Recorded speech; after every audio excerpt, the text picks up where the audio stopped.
Hi, everybody. Welcome to an historically important and cool and fun edition of Six Questions with Dan and Michelle, which must begin by my saying, hello, Michelle. Hello, Dan. How are you today? Oh, I'm doing great. How are you? I can tell. Yeah. Um, we had interesting cat stories that Michelle brought in today. So we've been through Oh, a lot of cool stuff already today. But not as cool as what's about to happen. So, by way of introduction, everyone, you know that our guests on the show usually have some sort of connection to our company. Um, Today's guest has a really historically significant connection to our company. He is Fred Keller. Hi, Fred. nice Hi, Dan and Michelle. Very good to see you today. Yeah, good to to see you see too. you. Fred is coming to us from Jackson Hole, Wyoming. He just showed us what it looks like out his window. So I would like to announce that the company is moving to Jackson Hole, Wyoming tomorrow. Yes. Um, but Fred was the founder of Grand Rapids-based company, which is still thriving and still doing great, called Cascade Engineering, and they were back in 1999 North Star's very first client. But there's more to it than that. I don't want to go into the whole thing. We could not have started this company without Fred. And I think I'll just leave it at that. So I'm sure I've told you this many times, Fred, but thank you for that. Indeed. Um, and it's been such a great experience, not only working with their company, but all of the things that are important to Fred and the things he's done. So um, that's been one of the coolest experiences I've had just as a professional is trying to keep up with you, Fred. Well, the first question for you, Dan, is how did I first find you? Do you remember? I do. In fact, when we first started working together, it was under the guise of the company I was working for at the time. I'm pretty sure the statute of limitations has run out on any lawsuits now, but let's just say that my former employer probably wasn't too happy with the decision either one of us made. But I mean, we had the opportunity to work with you on the CCV, which I'm trying to remember what that stood for, but it was an entire car body made of plastic injection molding, The Chrysler which concept vehicle. right, Yeah. Wow. right. And so Fred's company was looking for some support on that, and we got the chance to get involved with that, and it spawned this thing that just like never really ends. So we have six scintillating questions for Fred, and I hope he's ready. He's probably not, but it doesn't matter because we're going to get started with them anyway. I'm But nervous. I'm nervous. well, you should be because Yeah. this can be quite a hair raising experience. Not for me because I don't have any, but Fred, I'm going to get into some bigger picture things in subsequent questions, but I want to start with this just to set some context for people. You started your company in 1973, kind of off in the corner of another company, of a tool and die shop in Grand Rapids, and from there you started this injection molding operation that turned into this massive thriving thing it is today. So my question is, did you have a vision at the time for what it would become, or did you just kind of realize in the course of doing it that it could become that? That's a good question. And basically, I did not. And the world was a different world back then. We didn't have this idea where you go out and raise a bunch of money from folks and have a pitch deck and all that sort of thing. The fortunate thing was that the little company you talk about was my father's business, and he was kind enough to help me get a building built and introduce me to the bank and give me a small loan, and I was able to be in business 1973. If you remember 19, you probably don't remember I 1974, but was 6, but I remember a few things. 1974 was a bad year. Hmm. Yeah, we had gas Oil lines all over the crisis and all that place. sort of thing. Yeah. It was not working well, and I learned that the most deafening sound in a manufacturing facility is silence. Uh, you did not like to hear silence, and we had silence for a couple of months, but that was it. After that, we continued to do quite well and grow the business. I started in a little 10,000 square foot building and expanded four times, and then 1984 finally built a second building, and 86 expanded that, and so on and so forth. So it's been the 80s were a period of big growth, and we were also working very hard at that point in time, trying to figure out how we could outperform the Japanese firms that were eating everybody's manufacturing lunch at the time. And that was I remember that was a big theme in the 80s. American manufacturers yeah, were the Japanese were the boogie, yeah, and everybody was trying to figure out. But as I recall, you actually did learn a lot from what I mean some of their concepts, some of their manufacturing processes. You learned a lot from them and kind of absolutely. made them work for Cascade. Yeah. In fact, I had two Japanese joint ventures at one point in time, where they were joint ventures in the U.S. That they wanted to be in the U.S. and we wanted to learn from them, so we worked together to make that happen.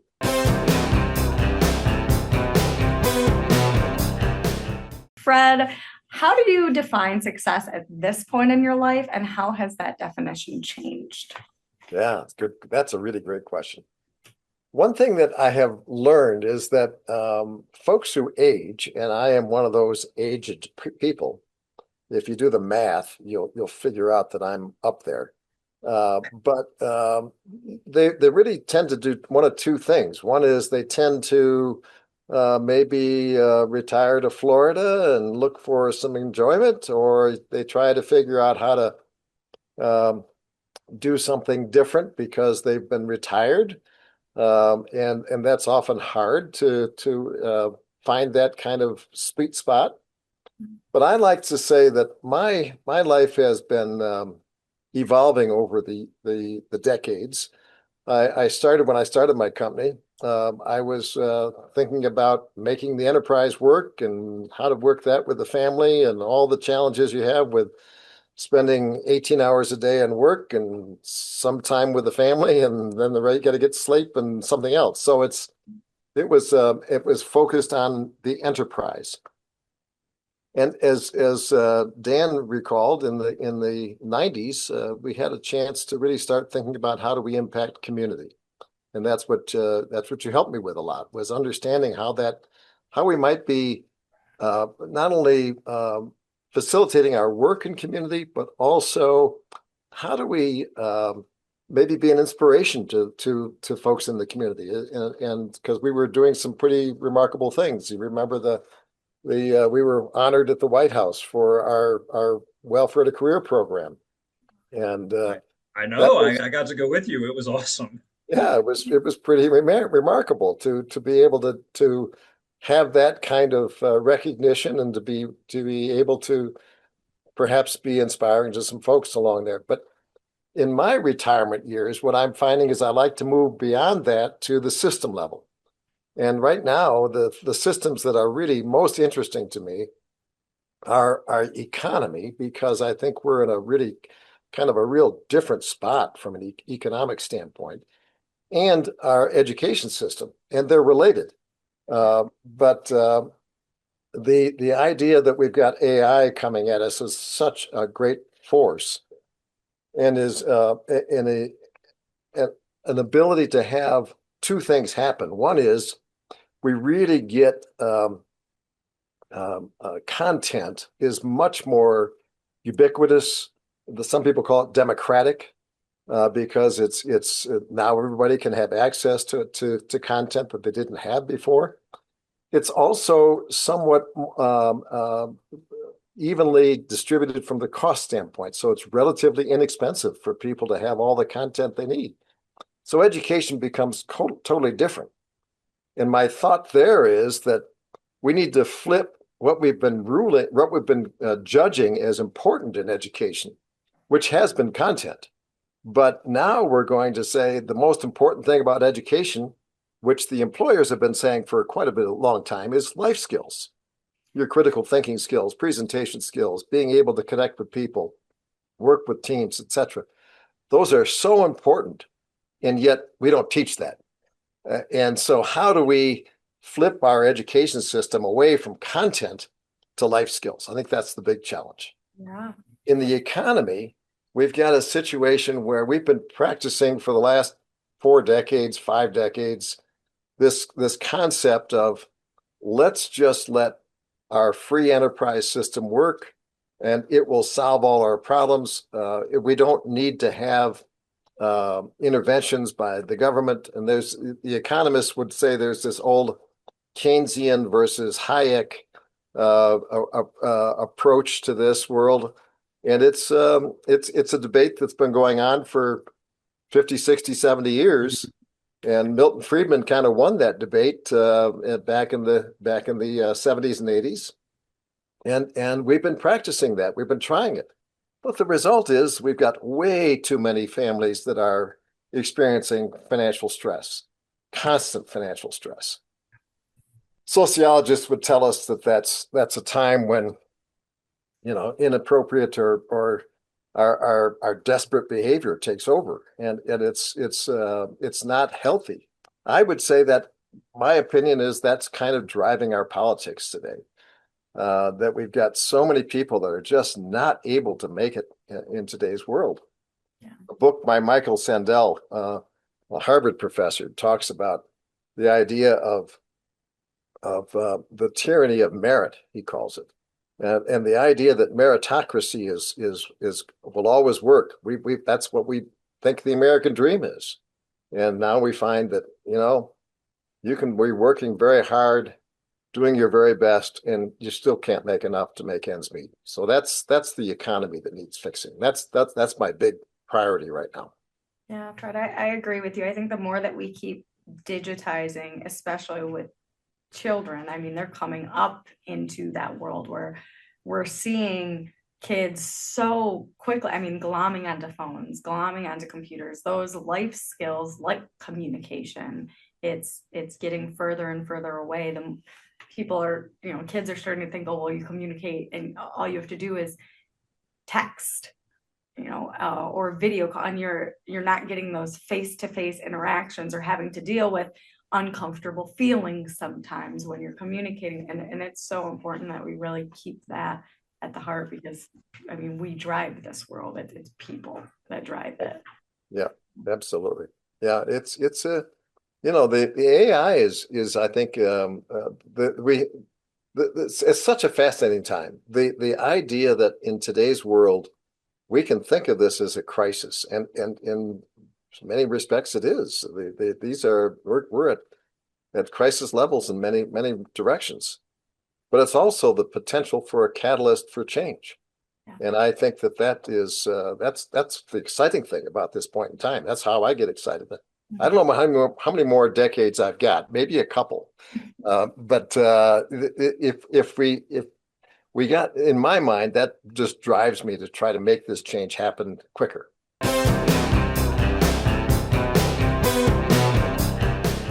You're already kind of starting to answer this question, but I'm going to riff off. You wrote a piece on LinkedIn about a month ago where you talked about how you feel that some of the people that are in the best position to kind of come up with the answers to society's questions right now are the owners and the leaders of mid-sized businesses. And this is you've always kind of thought this way. Like you've always, as long as I can remember anyway, you've always believed that the people who really can affect change are the people exercising leadership in the trenches, which they're historically difficult to mobilize, but the thinking is there. So my question is, what was it that happened over the course of your career and your life that sort of made you see that? Mm. Yeah, that's an interesting question. I don't know that I think that I think there's a couple things I would say to that. One is that when you're running a business, there's a phrase that's often used in the leadership circles that the position at the top is quite lonely. you don't often have a chance to talk with people who have the same responsibilities that you do, and they're so unique in every business. So it's a really interesting spot to be. The result is that CEOs or people in the top leaders of their businesses are faced with having to do with to uh, really solve complex problems, I guess is the way to say it. Hmm. The running a business is not simple. It isn't as simple as just following the finances or just as simple as being with the people or whatever. It's a whole lot of things you have to do simultaneously. And so business leaders are pretty good at that. The reason we say privately held businesses, though, are really more effective at this, there's some really interesting numbers here. If you take businesses that are 100 million in revenue or more, um, they're about 90% privately owned. And this cohort creates 80% of the new jobs that are in the marketplace. So it's a really prolific um, uh, group. They're very qualified. They're very good at solving complex problems, but they haven't been given we would say, the agency to be able to go ahead and solve those problems, the bigger system problems. So I think my objective is to work with folks to get at the systems level to solve this very complex problem of how do we take a system, an economic system that's done so well in many cases, but has got some real troubles as well. I remember an attempt to do something along these lines in Grand Rapids, like more than 20 years ago, which was called the Delta Strategy. And I was involved with it for a while. As I recall, there were a lot of interesting processes involved with that, but I'm not sure that the desired result, which was that the people would really be given the agency and the power to solve the problems, was ever really completely brought to its fruition. And probably some things were learned from that, which probably some of which you're probably still applying to what you're trying to do right now. Yes, that would be true, Dan. We ran Delta Strategy for a number of years, and it felt like it was it evolved into what some people would say a kumbaya session, where you just kind of feel mutually difficult, but let's get together and feel miserable together. But it wasn't in the problem solving mode. Right. Right. So like I'm not sure we've found the way to give these people the agency. I think maybe we found some ways not to do it through that process. Exactly.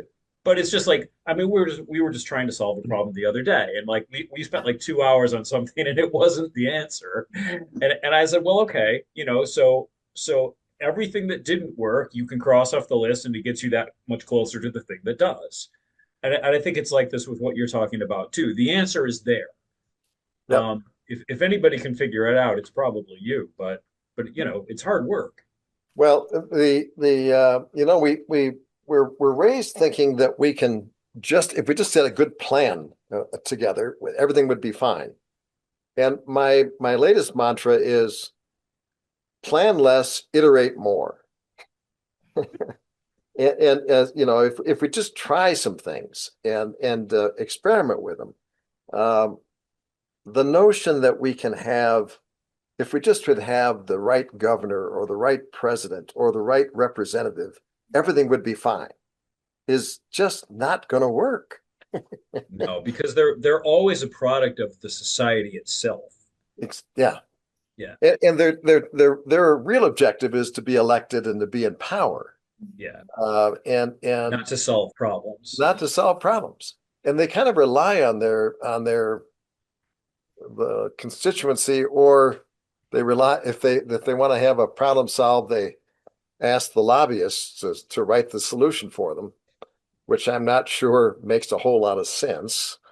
But yeah, it's not designed for problem solving.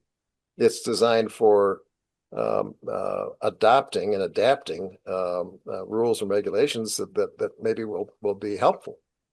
But I'm very disappointed in the political system today. It seems like the way to get elected is to hate people. And that to me is not very productive.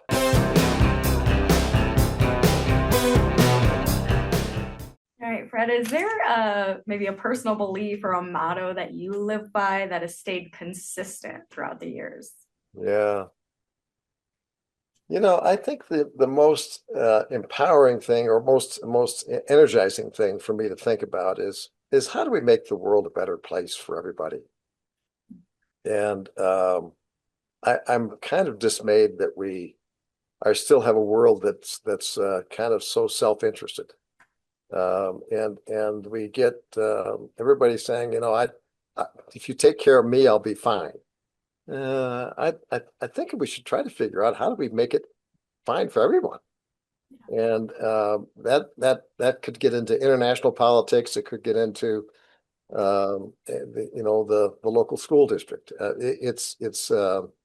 It applies everywhere. So I'm energized by the thought of how do we make the world a better place for everybody.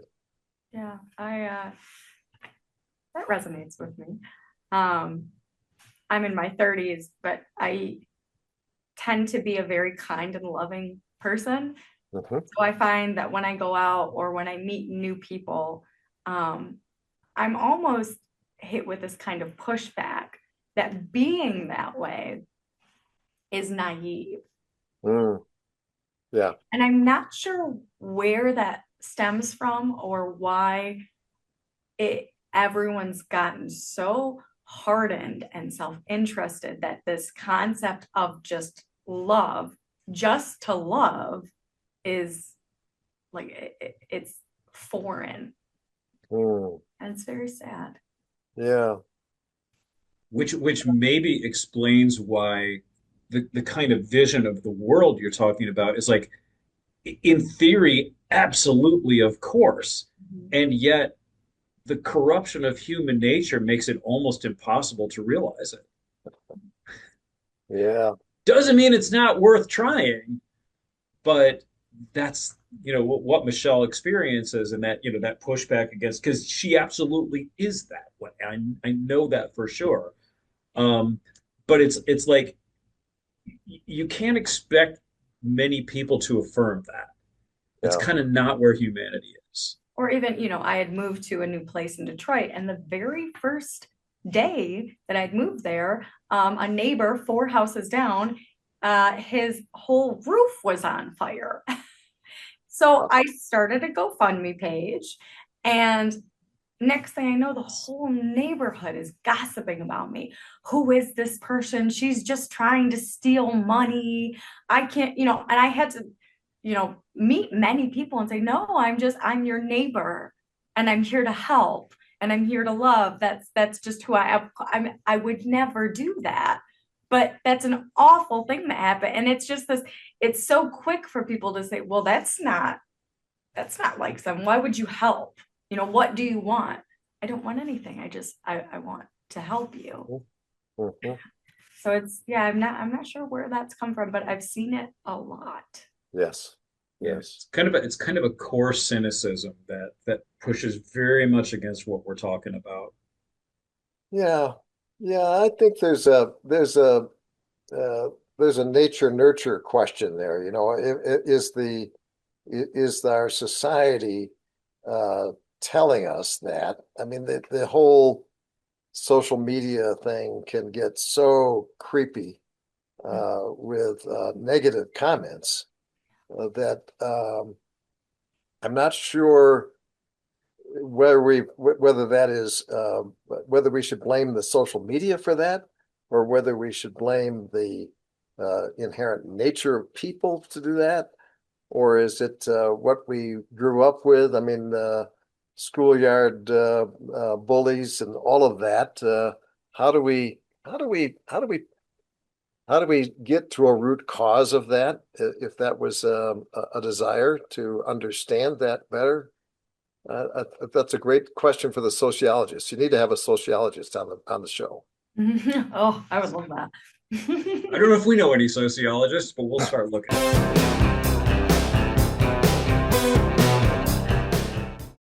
Brett, I know one thing that has been, and I would imagine still is with Cascade, under the current generation of leadership, but it's always been a philosophy of the company to try to enrich the life of people who work for the company, as a result of their being there. I'd like you to tell me something you learned in the course of that maybe required a course correction, but ultimately took you in a better direction. Hmm. Well, they just as for background, we started kind of in this direction in the mid '90s or early '90s, actually. I was walking through the plant one time talking to various operators on the machinery, and I stopped at one place and talked to Ron Jimerson, who was a machine operator, and he told me his story. He was just coming from a halfway house where he had been a kind of a helper in that environment. And I said, well, gee, that's interesting. Would you be interested in help? Maybe we can hire some folks off the street and that are in welfare that we could possibly have working for us. And he said, sure, he'd give that a try. So he went down to the Hartside neighborhood and got about a half dozen folks in a van, and we got a van pool and all of that. And about 6 weeks later, they were all gone. And so we learned that we weren't ready and they weren't ready. And we went through a process. I won't bore you with the whole story, but we ended up with a very supportive program, ending up having a social worker on a floor to be able to help these folks transition from their poverty situation to being in a work environment. And it was very successful. And so from that, Dan, I learned that businesses can have an impact on people's lives in a positive way other than just pay. Mhm. And that became really clear. And also, we learned as we tried to separate poverty from from racism because we didn't want to touch racism because it was something that you didn't touch back in the '90s. Mhm. But my because of our openness, our African American friends were saying, Fred, there's a relationship between racism and poverty, and you can't separate those two things. And so we had to kind of address ourselves with the racism situation. We became an anti-racism organization. And then we worked with folks who had been formerly incarcerated. And this kind of just built on itself that you know what? Everybody has got value. And our objective now, we kind of turned that into, if I can say one little pivot point was our objective is to make sure everyone who works in our organization knows they're valued as a human being. And that is a high bar, Yeah. knowing you're valued, but not just feel or gosh, with this or that, but knowing that you're valued as a human being. And to me, that kind of set the bar for doing the right thing to help people know that they're valued is so powerful in people's lives. Why would you not do that? And so when you're confronted with programs that maybe cost a little bit of money here or there, why would you not do that? And it's really been helpful for us to be able to have that insight. I also think the story you just told, and I did kind of think that might be the answer to my question because I remember it really well. I also think it's a really good example of the principle you were talking about earlier about people in closely held companies and problem solving. Because the thing that I remember about that, and you really just kind of went through it, is you tried something, you found that the initial approach wasn't quite right, and you learned from it. Right. I remember how much you dove into getting to know people who knew about generational poverty and things of that nature because you wanted to find a way to come back and do it better. And so it wasn't this ideological thing where it's like, this is the way. You weren't sure what the way Right. was, Right. but it was important to you and you kept learning until you found it, Right. which I think is a good example. Yeah, I don't think people in politics do that. But people on the ground who have to solve problems every day, they have no choice. Yep. Exactly right. Exactly right. That's amazing. Yeah, we went through actually 3 iterations before we ended up with the one on with the social worker on the floor. And we had some very it took us probably 5 years to get through that process, but it worked, and it really set the tone for our organization from then on. Yeah.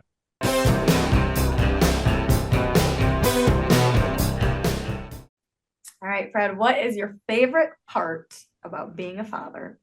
And who is your favorite daughter? Because I know that there's always one. I Just when you thought you cannot, were just going to get easy questions. I cannot answer the last one. They're all Wow, my that's such a favorites. daddy They answer. all have wonderful characteristics that I'm so proud of. Um, the favorite part of being a father is the idea that you have there's a at this age especially there's a comfort in knowing that the principles and the things that I worked for all my life are being carried forward. That's a really satisfying feeling that each of my daughters is carrying on in their own special way the things that we worked on together as a family, and that's so rewarding and so feels so wonderful. Um, and they each have very unique qualities. My oldest daughter is just releasing her first book. Ooh, That's actually on Amazon now for pre-sale. ooh, okay. And you can go look for Larissa McAllister, and her book is around the idea of how to design buildings, specifically medical buildings. She's an architect, got her PhD in architecture, but how to design buildings so that they work for everyone, the people in them especially. So Yeah. it's not just the four walls, but it's how people interact within them. And hospital environments are so complex. And she studied that all her career and is coming out with this book that explains how that works. So I'm very proud of that. My middle daughter, Susan, started life as a PA and then went on to get her health coaching certificate and is now doing a it is actually teaching a professor at University of Vermont, Wow. teaching health coaching. And this is a field that is nascent and is desperately needed. Yeah. We need to have people understand that they are in control of their health Mhm. and that their problems can be solved by them, primarily lifestyle changes. And Yeah. they have to have a plan to do it. And health coaches are in that business of helping them understand that. And Perfect. my youngest daughter, Christina, is now not only the CEO, but the chair of the board of Cascade Engineering. And I'm so proud of what she's doing to continue the work that we started over 50 years ago. So it's just a great joy to see all of that amazing talent happening in a family, and with 6 amazing grandchildren. I mean, it's just the greatest joy you can imagine. Oh, that sounds wonderful. Good for Good, them. good stuff to think about as you're looking out the window at those mountains in Jackson Hole. Well, I try to get back to Grand Rapids occasionally and spend time with the family and my business associates and friends there is and it's a great community, and Grand Rapids is very unique as you know. It's a place that has big enough to have all the problems, but small enough and cohesive enough to be able to really work at solving them. So it's really I think a great proving ground for some of these ideas. Yeah, for sure. Yeah, I almost hate to wrap this up, but we're out of questions. But I do want to, first of all, Fred, thanks thanks for doing this today. Yes. Thank you again for the things you did way back in the day to set us up for success. And also, I also want to thank you for the leadership you've shown on these principles in business. We're a much smaller company, but I can think of all kinds of ways I don't even realize it, but that I know I'm influenced by just having listened to you all these years. Wow. So I really appreciate that, because I think if somebody doesn't set the example and show the way, you don't really see it. But Um, I, I really appreciate all of the ways that you've put your beliefs into action. Anybody can sit around and believe things. I've never known you to believe something and not do it. So we really appreciate that. Well, thank you for that, Dan. That means a lot to me. If you spend a lifetime trying to do the right thing and try to be a positive influence, and to hear that maybe I was a positive influence with somebody, it just makes me feel wonderful. And thank you for that.